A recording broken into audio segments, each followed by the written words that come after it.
The big dream, the perfect idea, the plan to save humanity and everyone, actually to make the whole world perfect, is not unfamiliar to someone who was born on the 9th, 18th or 27th of any month, or whose birthday adds up to a 9. This seems a bit unbelievable, but who knows how? They are very much able to achieve these. But how is it possible that they always find people who share the same goals as them? Well, actually, it isn't possible. It's really not a coincidence, and by the end of the video you will understand. They are able to convince others to stand by their own goals, one way or another. Before we go on, yes, that's called manipulation. But that can be used to manipulate people and masses to do things what's morally good and accepted. But what happens when someone with these abilities thinks the world should work a bit different?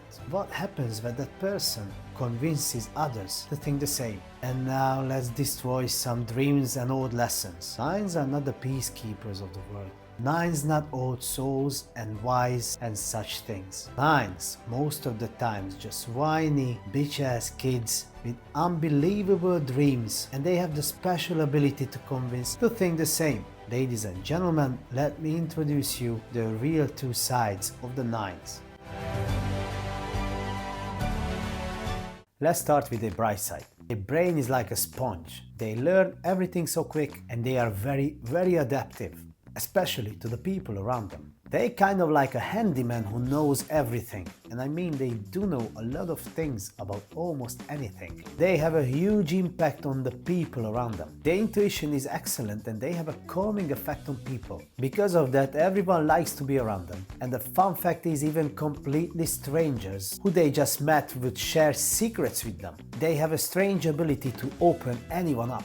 They always have big dreams and they always want to have a great impact on their environment and on the whole world. They're the ones who always sees the big picture and thinks big. They have excellent leadership skills, and because of their big influence on people, they can direct them with great success. They have very good artistic, presentational and diplomatic skills, therefore they are very persuasive. They can convince anyone to line up behind their own plans and ideas. Generally, they are calm and peaceful and they like routine, and they aim for perfection in everything. They are so idealistic and they so firmly believe in their own ideas and dreams that they can literally manifest those things into reality or convince people around them to make it real.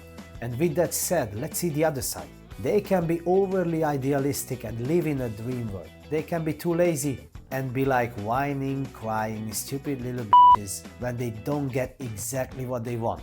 As I said, they are perfectionists. They love perfect things, perfect beauty, perfect feelings, perfect joy. And if to achieve that perfect joy and feeling you need some drinks or drugs, especially when everyone else around does it, it won't take long for them to do the same thing. They will get used to it very quick. They are huge manipulators who can convince anyone around them to do what they really want. They are very sensitive, especially about looks, and they can be very hysterical. They absolutely cannot take criticism. If you criticize them or their dreams, they can get offended quick. And if they mad at you, they hold their grudges for long. They are too perfectionists, therefore they're always dissatisfied.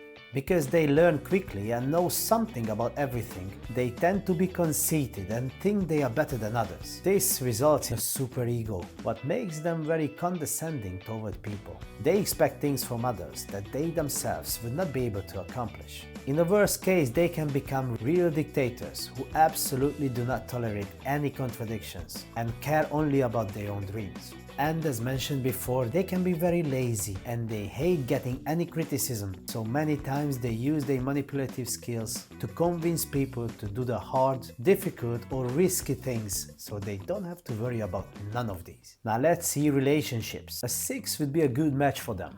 They both artistic in nature, idealistic and optimistic, so they would get along. An 11 would also make a good partner for them. They're careful not to offend each other or cross any boundaries. That could work out very well. And who I absolutely don't recommend them is a 1. Too bold, too direct, too realistic. They will shatter their dreams in an instant.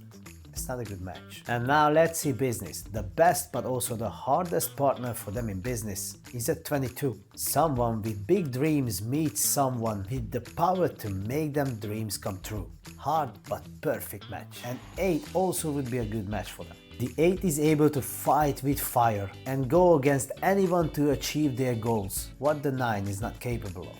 And whom I don't recommend in business is a simple 4. They're just too realistic, too rigid, too down to earth. Let's see which position suits them the best. Being a CEO, senior management position, acting, politics, anything involves people and affecting people. It doesn't matter what they start. They always have to aim for the highest rank of it. Because they adapt very well and learn things quick, they always learn new skills and new professions. And the most important thing is they don't need a job, they need a vocation, a true calling. They are the biggest saint or the biggest evil. Now let's see some of the big ones. Whitney Houston, Nelson Mandela, and the biggest peace warriors Pablo Escobar, John Gotti, and Mr. Al Capone.